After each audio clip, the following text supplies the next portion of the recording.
दोस्तों आज हम पढ़ने वाले हैं विल हैव टू का यूज़। देखते हैं आज विल हैव टू का यूज़।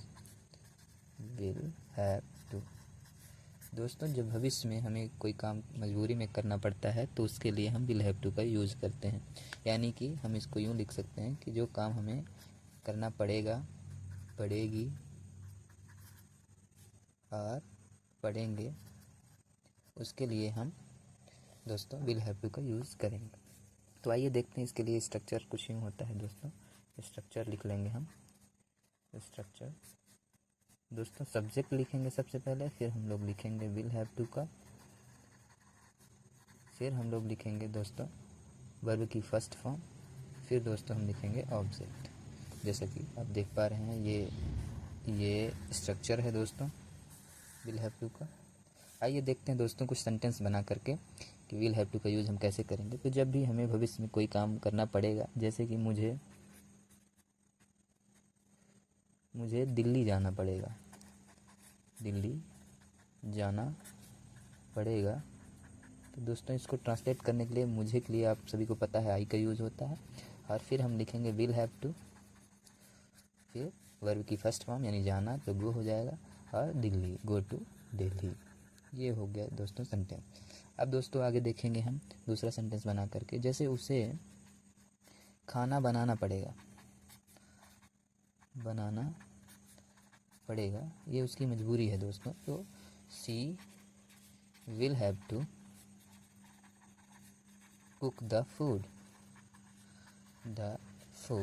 दोस्तों इस तरीके से हम ट्रांसलेट कर लेंगे सेंटेंस को। तो इसके आगे अगर हम एक और सेंटेंस बनाना चाहें तो दोस्तों ऐसा होगा कि हमें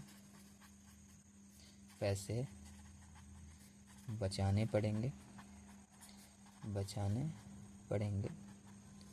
तो दोस्तों वी हो जाएगा हमें के लिए, and then will have to का यूज़ कर देंगे सिंपली विल हैव टू, फिर बचाना होता है सेव, और फिर क्या बचाना होगा मनी, तो हम लोग लिख देंगे दोस्तों मनी।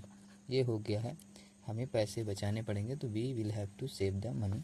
दोस्तों निगेटिव सेंटेंस के लिए यानी हमें जो नहीं करना पड़ेगा उसके लिए दोस्तों देख लेंगे कि क्या स्ट्रक्चर होते हैं। तो निगेटिव के लिए दोस्तों स्ट्रक्चर होता है, पहले हम लिखते हैं सब्जेक्ट, फिर लिखते हैं विल, उसके बाद दोस्तों लिखते हैं नॉट, फिर तुरंत इसके बाद लिख देते हैं दोस्तों हैव टू, फिर वर्ब की फर्स्ट फॉर्म और देन ऑब्जेक्ट या अदर वर्ड हम लोग लिख देते हैं दोस्तों। तो ये हो गया हमें निगेटिव के लिए। इसका एक सेंटेंस बना के देख लेते हैं दोस्तों कि जैसे उसे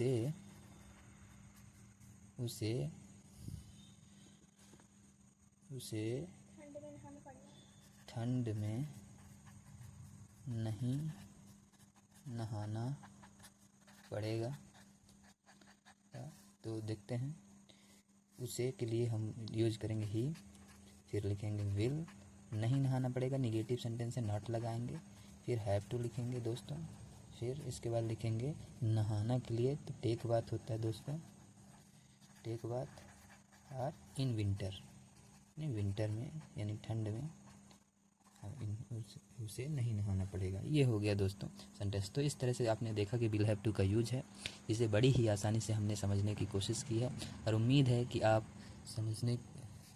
समझ लेंगे दोस्तों मैं आगे की वीडियो लाता रहूँगा, इसी तरह की वीडियो लाता रहूँगा दोस्तों। तो आगे दूसरी वीडियो के लिए आप हमारा चैनल सब्सक्राइब करना ना भूलें, English with PK. Thank you so much दोस्तों।